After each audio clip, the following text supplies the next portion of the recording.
Hello everyone, Geographic Anomalies Part 2. Thanks for coming back. This is the Missouri River in South Dakota. See, it cuts off there to the west and then north and up into southeast anyways. So you see it's not deep enough and there's not enough water there to really register as water for whatever algorithm colored this, so we're going to just draw it ourselves. So I just pulled this thing straight off Google Maps. Alright.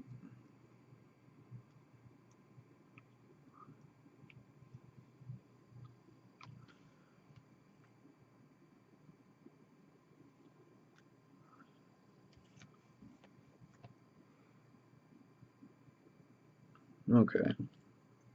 Starting with our blue.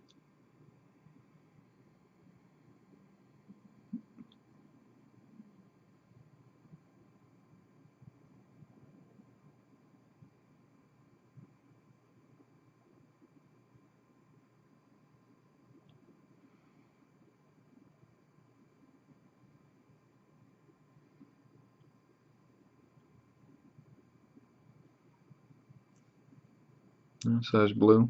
It'll kind of continue that way as you go. Let's just jump in with red. You guys pretty much get the idea, so.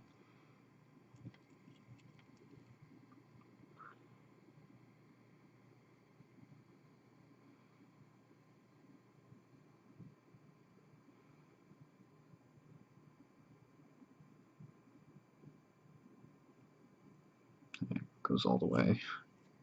Cuts back in through there. And this red one here is kind of meant for that one there. And you can argue that it goes through there and then blue in there, and this could be an entire another area there. I mean, you can argue for each individual one of these. I'd wager that it all still line up. It'd still make a coherent vortex. Anyways, that's that one. Let's move on to number 2. Alright, this is Kansas City.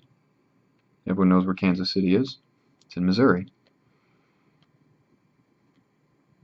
Alright, so I've drawn the river, its path that it takes as it meanders, as they say. I've drawn it in over that because it's almost totally obscured by the bridges. So, let's see, what color are we? Alright, let's go. Gotta be on the right tab first. There we go.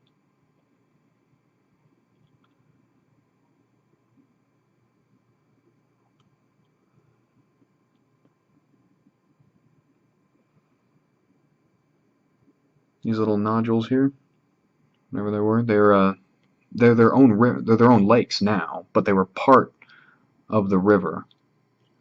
You can see what their general trend is, but then the river just continues through whichever direction it flows. So just go around those lakes there.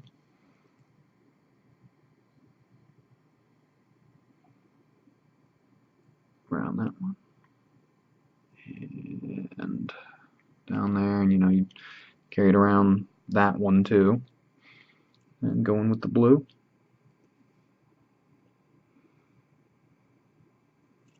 This is why I think that these are still a part of it. If you go through there, it looks as though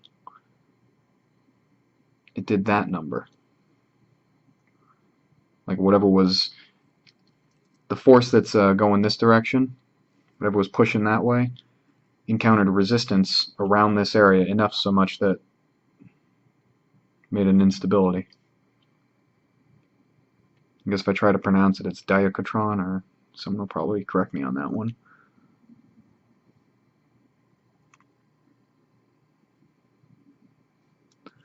Again here, continues through, and it would have done that.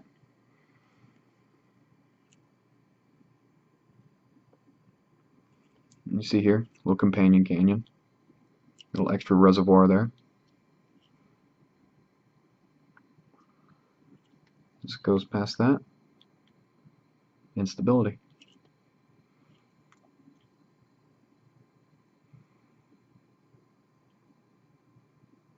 take it home. Look at that. That's Kansas City vortex. They all line up. As you can see, the blue would have been, through there, and so I mean, this was close to becoming one of these at its moment of creation, but it just didn't happen. Didn't dig far enough into the ground, or whatever it does. But yeah, but this implies, let me get that. The implications for this are that this was all created at the same time. It's not millions of years, gravity, and luck. It's one force drove this thing's creation. And yeah, I mean, that doesn't jive with standard geomorphology. Yeah, well, it runs counter to it, because that means there's one unifying force that acted upon the creation of this whole system. Because what's to stop this river from having turned and gone south, or this river doing a loop and just gone in that direction? I mean, nature wants to follow the path of least resistance. This is incredibly, it's the opposite of taking the path of least resistance. Something had to guide it to do this. This isn't just letting gravity and sediment just washing down and washing away. That wouldn't have done this. It wouldn't have made this, at least not on this level, Wouldn't have made it this coherent.